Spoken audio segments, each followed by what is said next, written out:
বাঁধাকপি দিয়ে গরুর মাংস দিয়ে আজকে রান্না করব। বাঁধাকপি দিয়ে গরুর মাংস খেতে অনেক মজা লাগে। বাঁধাকপি কেটেছি, ধনে পাতা দেব, টমেটো দেব।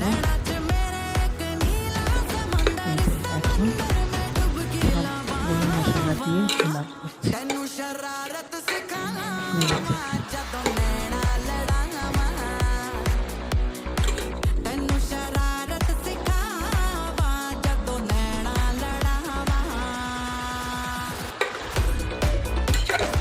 এখন হয়ে গেছে।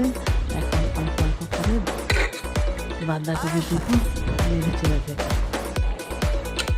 নেড়ে চেড়ে দেবো। সবগুলো দেওয়া হয়ে গেছে।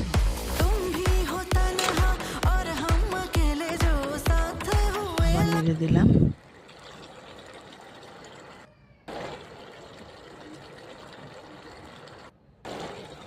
এখন হয়ে গেছে।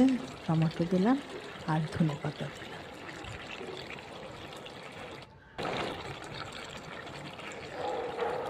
একটু নরম হওয়ার পর নেড়ে দেব, নেড়ে দিলাম। এখন এখন দেব জিরে গুঁড়ো। হয়ে গেছে।